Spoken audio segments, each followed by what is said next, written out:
The NeverEnding Story is the title song of the 1984 film by the same name. The lyrics were written by Keith Forsey and the music was composed by Giorgio Moroder. The English version of the song was performed by Lamal and Beth Anderson and the French version by Lamal and Anne Calvert. The German version of the film featured alternative music by the German jazz saxophonist Klaus Dolginger. The movie for which the song is the theme was based on the novel The NeverEnding Story written by Michael Ende. In the movie, the central character Bastion accidentally stumbles into a bookstore while running away from some bullies who were chasing him.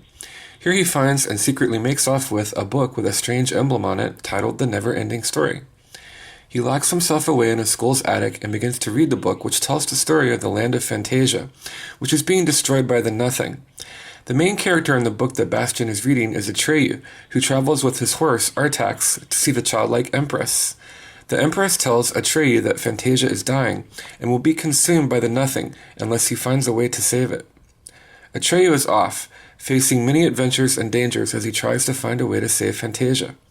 On his journey to meet the giant tortoise Morla, who may know how to save Fantasia, he meets many amazing and fantastic creatures, including a rock-eating giant, a racing snail, and a giant bat. The Nothing dispatches Gamor, a vicious wolf-like creature, to kill Atreyu before he can stop Fantasia's destruction. When all is lost and Atreyu is moments away from being devoured by Gamor, he is rescued by Falkor, the luck dragon. They fly to the Southern Oracle and eventually face off against Gamor.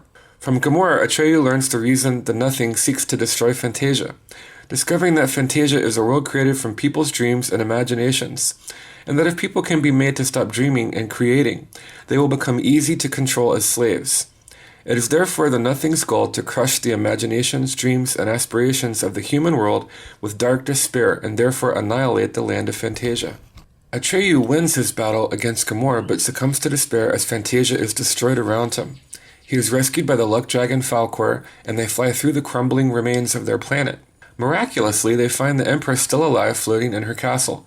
Here she tells Atreyu that the real purpose of his quest was to bring a human reader named Bastion from another world on his adventures with him. She then declares that this boy must now give the Empress of Fantasia a new name, or all is lost. At first, Bastion cannot believe what is happening.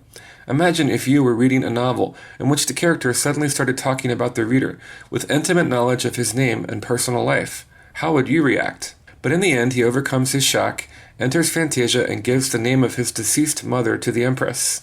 This act of dreaming and imagination completely restores the land of Fantasia to its former glory. Why do I like this song? I like the music in the original version of this song. It has a very interesting electro-pop sound from the 80s and makes heavy use of arpeggiators and synthesized tones. I also like it because it reminds me of the movie which I saw as a child and fell in love with. Whenever I hear it played on the radio, I still think of the luck dragon Falkor flying to the rescue, and a shiver of joy travels up my spine. It still makes me wonder if we aren't all just characters in a novel being read by someone from another world who themselves may only be a character in someone else's story.